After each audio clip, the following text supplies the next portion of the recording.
Sony Xperia Z5 review. The problem is, does anyone really need a new phone from Sony? The Xperia Z1 only launched in 2013, the same year as the Samsung Galaxy Note 3. That's not very long ago at all, one upgrade cycle for people stuck in 2-year contracts, who will now be getting a phone 4 iterations along the line if they stay Sony loyal. But the Xperia Z5 feels like a different tack from Sony. And after the mess of the Xperia Z3 Plus, it's good to see some real change.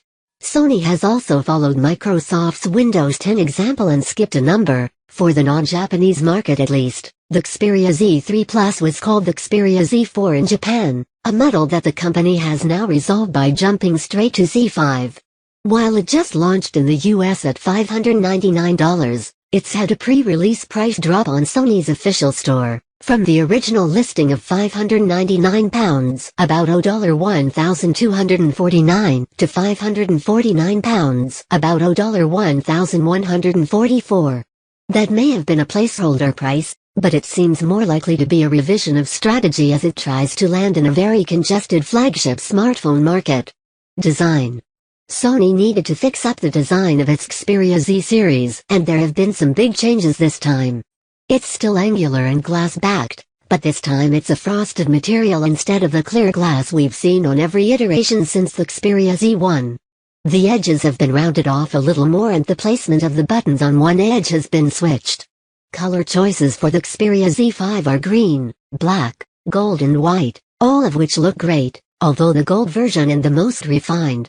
I had the black and gold versions in for my review. Previously the backs of Sony phones have been fingerprint magnets, but this new frosted glass shrugs off marks and looks a lot classier from behind than the Xperia Z3 Plus. The camera sits at the top left corner with the flash just below it, and there's also a little note of the sensor details. The corners also have caps that help to absorb the impact when you drop it, a feature that was introduced on the Xperia Z3 but still feels like a big advantage of the Sony Z series. There's only one flap on the Xperia Z5, and that's to cover the microSD and nano SIM slots. The rest of the ports around the phone are waterproof and so don't need the extra protection that Sony has applied with such zeal to earlier phones. The right-hand edge is quite different to other Xperia phones. The power button has been moved down to halfway along the edge. It's now silver and sits flush with the edge of the phone. This is also where the fingerprint sensor is. A great position for your right thumb when you're holding the phone. Sadly, the Sony Xperia Z5 in US any sort of the biometric power button. Display.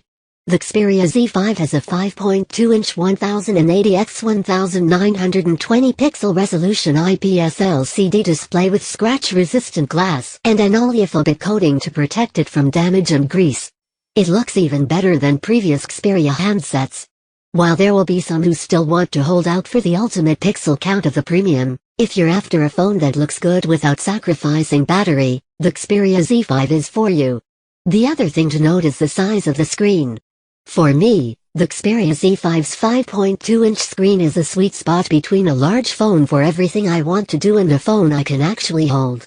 Key features Sony has given in and finally included a fingerprint sensor in the Xperia Z5. Adding a level of security and preparing for the launch of Android Pay, you'll be able to buy things with your Xperia phone soon.